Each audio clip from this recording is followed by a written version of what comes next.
जय जय रघुवीर समर्थ। मित्रांनो, जर चाकूने हात कापला तर वेदना होणारच, ही गोष्ट निश्चित आहे। कारण चाकूचा स्वभाव हा कापण्याचा असतो। मग दुखापत झाल्यावर आपला स्वभाव हा रडण्याचा असतो।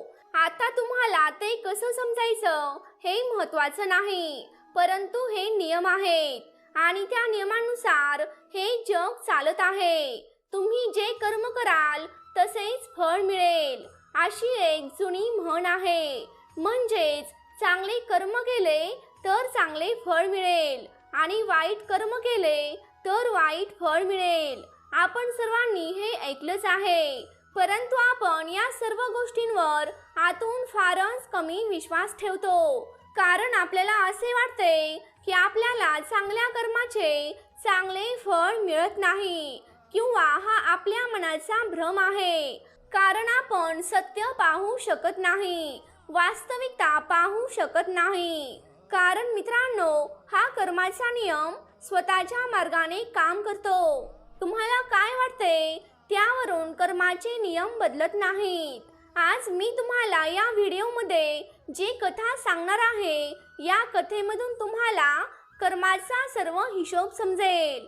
कर्म आपले जीवन कसे ठरवते आणि ही कथा समजून घेतल्यावर तुम्ही चांगले कर्म करून तुमच्या जीवनात कसे यशस्वी होऊ शकता हेही तुम्हाला कळून जाईल।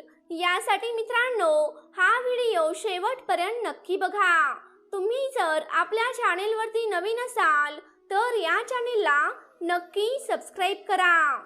मित्रांनो, एका शहरात एक व्यापारी राहत होता। तो व्यापारी खूप श्रीमंत होता। शहरातील मोठ्या उद्योगपतींमध्ये त्याचे नाव घेतले जात असे आणि त्या शहरातही त्याची ओळख होती। मग एके दिवशी एका शुभ मुहूर्तावर त्याला मुलगा झाला। तेव्हा त्या मुलाच्या जन्मानंतर व्यापारी खूप खुश झाला। त्याने मुलाचे नाव सोमनाथ असे ठेवले। पुढे आता त्याचा मुलगा मोठा होऊ लागला होता। त्याचा व्यवसाय तो मुलगा हाती घेईल आणि तो आपल्या शहरातील सर्वात मोठा व्यापारी बनेल असे व्यापाऱ्याला वाटत होते। त्या व्यापाराने आपल्या मुलाला चांगलीच वागणूक दिली। ते स्वतः सुशिक्षित असून त्यांचा मुलगा सोमनाथही मोठा होऊन वडिलांच्या व्यवसायात हात पुढे पुढे करू लागला। आपल्या मुलाला असे काम करताना पाहून वडिलांना खूप आनंद झाला। मग जेव्हा सोमनाथ काहीसा समजूतदार झाला, तेव्हा त्या व्यापाराने आपला मुलगा सोमनाथ याचे एका सुंदर मुलीशी लग्न लावून दिले। सोमनाथालाही खूप आनंद झाला। सोमनाथ लग्नापर्यंत वडिलांसोबत व्यवसायात हात पुढे करत राहिला। पण नंतर अचानक सोमनाथमध्ये काही बदल होऊ लागले। त्यानंतर तो मुलगा हळूहळू त्याच्या मित्रांसोबत फिरायला लागला। हळूहळू सोमनाथला खूप वाईट सवय लागली आणि तो रोज मित्रांसोबत जुगार खेळू लागला। सोमनाथ आता त्याच्या घरी राहत नव्हता, तसेच वडिलांच्या व्यवसायात कोणी मदत करणाराही नव्हता आणि म्हातारपणामुळे वडिलांना व्यवसाय सांभाळता आला नाही आणि सोमनाथ हा व्यवसाय सांभाळण्यापासून दूर दूर जात होता। वडिलांनी कमावलेले पैसे तो जुगारात खर्च करत होता। व्यवसाय कोणी सांभाळणारा नाही, यामुळे हळूहळू त्यांच्या व्यवसायामध्येही खूप नुकसान झाले। सोमनाथच्या वडिलांनीही सोमनाथला खूप समजावून सांगितलं की मी एवढा मोठा उद्योग खूप कष्ट करून उभा केला आहे, त्यामुळे जुगार खेळण्याची ही घाणेरडी सवय तू सोडून दे, नाहीतर एक दिवस येईल जेव्हा तुझ्याजवळ काहीच उरणार नाही, तुला कोणीही साथ देणार नाही। मग तुला त्यावेळी पश्चाताप होईल, त्यामुळे तू वेळी सावध हो।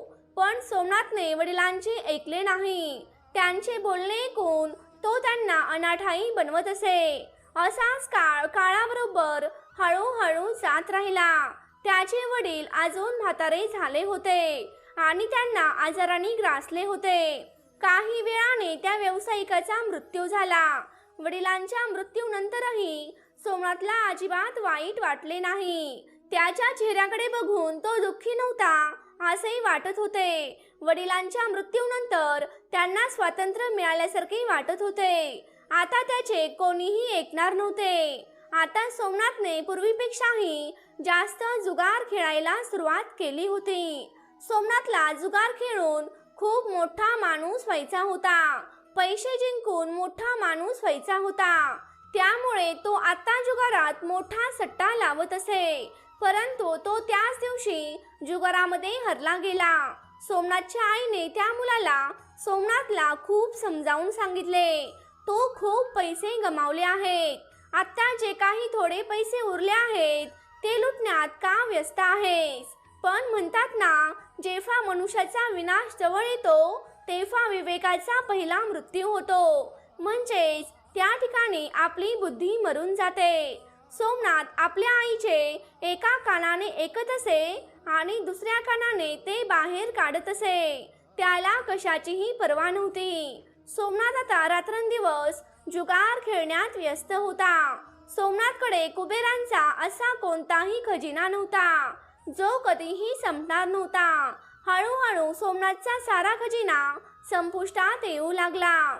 मग एक दिवस आला जेव्हा सोमनाथकडे काहीच नव्हते. त्याने आपले सर्व पैसे जुगारात खर्च केले होते. त्याने सर्वस्व गमावले होते. जेव्हा सोमनाथच्या आईला समजले की तिचा मुलगा जुगारात सर्वस्व गमावला आहे, त्याच वेळी त्याची आई मरण पावली. त्याच्या आईला तीव्र झटका आला. त्यामुळे तिचे हृदय थांबले. पण सोमनाथला अगदी आईच्या मृत्यूवर सुद्धा पश्चाताप झालेला नव्हता. त्याला कशाचीच पर्वा नव्हती. जणू त्याचे भान हरपले होते. त्याच्यासाठी कोणी जगो किंवा मरो काहीच फरक पडत नसे. तो दिवसभर पैशांसाठी फिरत असे. सोमनाथ हा एका व्यावसायिकाचा मुलगा असल्यामुळे कर्ज घेण्यास कोणतीही अडचण आली नाही. पण सोमनाथने ते पैसेही पुन्हा जुगारामध्येच उधळले. मित्रांनो, जुगार हे एक असे व्यसन आहे जे तुम्हाला जिंकण्याची आशा देते, पण तुम्ही कधी जिंकत नाही. आता सोमनाथवर खूप कर्ज झाले. 2 वेळेचे जेवण जेवायलाही त्याचे घराकडे लक्ष नव्हते. आता सोमनाथची अवस्था खूप वाईट झाली होती. आता त्याच्याकडे ना खायला पैसे उरले होते, ना घालायला कपडे उरले होते. तो पूर्णपणे निरागस झाला होता. आता सोमनाथ कंगाल झाल्याचे संपूर्ण शहरातील सर्वांना कळले होते. त्याच्याकडे काहीच नाही. तो काही करत नाही. सोमनाथ कोणाकडे मदत मागण्यासाठी गेला असता सर्वांनी त्याला नकार दिला. आणि एक काळ असा होता की शहरातील बड्या उद्योगपतींमध्ये त्यांच्या कुटुंबाचे नाव घेतले जात होते. परंतु सोमनाथच्या या घाणेरड्या सवयीमुळे त्याने सर्वस्व गमावले होते. आता त्याला कोणीही मदत करत नव्हते. मित्रांनो, लोक त्याच व्यक्तीचा आदर करतात जो मेहनतीने पुढे येतो आणि आपल्या आयुष्यात यशस्वी व्यक्ती बनून जगासमोर आदर्श ठेवतो. जेव्हा सोमनाथच्या सासऱ्यांना कळलं की त्यांचा जावई गरीब झाला आहे, आपल्या मुलीच्या काळजीने ते लगेच आपल्या मुलीला भेटायला पोहोचतात. ते तेथे गेले आणि त्यांनी पाहिले की त्यांची मुलगी खूप दुःखी आहे. त्यांच्या मुलीने फाटलेले जुने कपडे त्यावेळी घातले होते. भुकेमुळे तिचा चेहरा फार कोमेजला होता. आपल्या मुलीची अशी अवस्था पाहून त्यांना सोमनाथवर खूप राग आला. त्यांनी आपल्या मुलीला सोबत घरी नेण्याचा त्यावेळी निर्णय घेतला.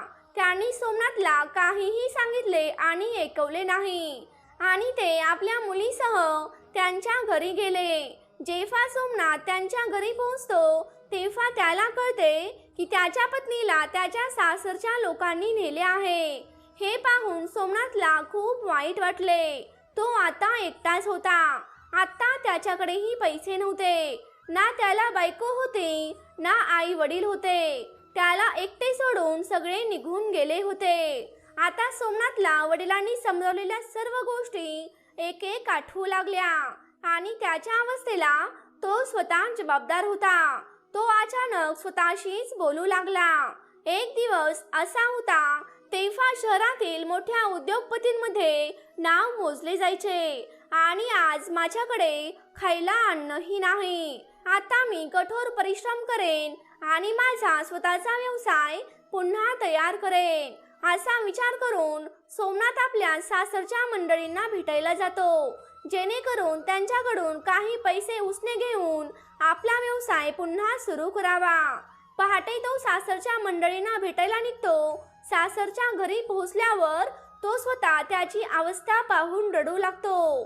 त्याचे फाटलेले जुने कपडे बघून त्याला असे वाटते की आपण अशा फाटक्या जुन्या कपड्यात सासरच्या घरी जाऊ शकत नाही. मी स्वच्छ कपडे घालूनच सासरच्यांना भेटायला जाईन आणि फाटक्या जुन्या कपड्यात सासरच्या घरी गेल्यास त्यांचा उरलेला आदरही नष्ट होईल. हा सगळा विचार करत तो इकडे तिकडे पाहू लागला. त्याची नजर एका कपड्याच्या दुकानावर पडली, पण ते दुकान संध्याकाळ झाल्यामुळे बंद झाले होते. सोमनाथने मनाशी ठरवले, तो सकाळपर्यंत वाट पाहीन आणि दुकान उघडताच सासऱ्यांच्या नावाने कपडे विकत घेईन आणि सासरकडून पैसे मिळाल्यावर परत फेड करेन. आता फाटक्या जुन्या कपड्यात सासरच्या घरी जाण्यापेक्षा त्या दुकानाबाहेर मी एक रात्र घालवीन. हा सगळा विचार करत सोमनाथ त्या कपड्याच्या दुकानाबाहेर झोपतो. सोमनाथ भुकेमुळे इकडे तिकडे वळसा घेत होता. तेव्हा एक तरुण शांतपणे दुकानात जात असल्याचे सोमनाथने पाहिले होते. तो तरुण आत गेल्यानंतर काही वेळातच एक मुलगी त्या बाजूला सरकत दुकानात गेली. अंधारातही ती बाई सोमनाथला ओळखीची वाटत होती. त्या महिलेला नीट पाहण्यासाठी सोमनाथ दुकानाच्या खिडकीतून बाहेर आला आणि त्याने तिथे काय पाहिले तिला पाहून त्याला धक्काच बसला, कारण ती स्त्री दुसरी कोणी नसून त्याचीच पत्नी होती. तेव्हा सोमनाथने आपल्या पत्नीचे आणि त्याच तरुणाचे बोलणे नीट लक्षपूर्वक ऐकले. सोमनाथची पत्नी त्याला सांगत होती की माझ्या जीवलगा, माझे तुझ्यावर खूप प्रेम आहे आणि मला तुझ्याशी लग्न करून आयुष्यभर तुझ्या सोबत राहायचे आहे. आज मी तुला एक गुपित सांगण्यासाठी इथे बोलावले आहे, जेणेकरून आपण लग्न करून आरामात जगू शकू. आपल्याला कशाचीही कमतरता नसावी. तरुणाने मोठ्या कुतूहलाने विचारले, कोणते रहस्य बोलतेस? तेव्हा सोमनाथच्या पत्नीने त्या तरुणाला सांगितले की माझे सासरे खूप श्रीमंत व्यापारी होते. त्यांनी आयुष्यात खूप कष्ट करून भरपूर पैसा कमावला होता आणि सोन्याच्या नाण्यांनी भरलेली 4 भांडी घराच्या 4 कोपऱ्यात पुरवून ठेवले आहेत. तो पैसा वाईट काळात वापरता यावा म्हणून त्यांनी हे काम केले होते. त्याने आपल्या जुगारी मुलाला या पैशांबद्दल कधीही सांगितले नाही, कारण त्यांना भीती होती की त्यांचा जुगारी मुलगा ते पैसे देखील उडवू शकतो. तेव्हा सोमनाथच्या पत्नीने एक योजना सांगितली की तू लवकर माझ्या सासरी जा आणि माझ्या नवऱ्याकडून ते घर विकत घे. तो तुम्हाला घर सहज देईल, कारण त्याने आपली सर्व बचत जुगारात गमावली आहे. मग तुम्ही त्या घराचे 4 कोपरे खणून ते 4 सोन्याने भरलेली भांडी तुमच्या ताब्यात घ्या. त्यानंतर आपल्याला कधीही पैसे कमवावे लागणार नाहीत, कामाची गरज पडणार नाही आणि मग आपण आयुष्यभर आनंदाने जगू शकू.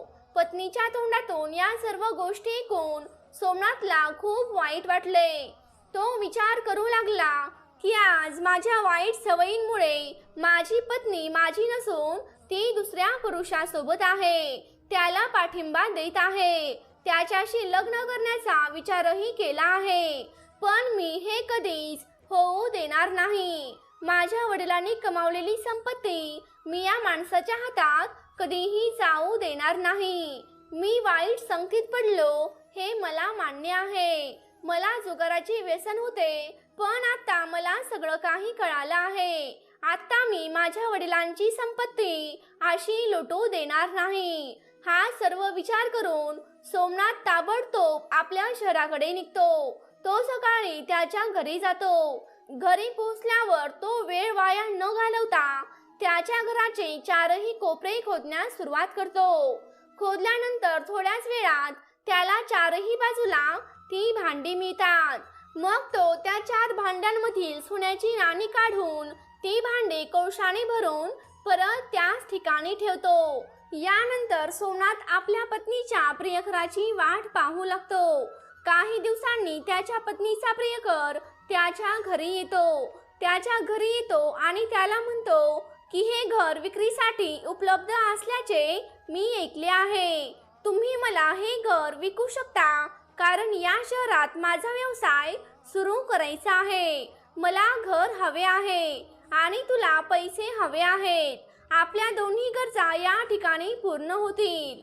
सोमनाथ या संधीची वाट पाहत होता, कारण त्याला त्या माणसाच्या सर्व योजना आधीच माहीत होत्या. त्याने ताबडतोब त्याचे घर त्याला विकले आणि नंतर सोमनाथ घर विकून मिळालेले पैसे आणि सोन्याची नाणी घेऊन दुसऱ्या शहरात गेला, जेणेकरून तो तेथे जाऊन आपले नवीन काम सुरू करू शकेल. तेथे पोहोचल्यानंतर सोमनाथने व्यवसाय सुरू केला. सुरुवातीला त्याला खूप त्रास झाला.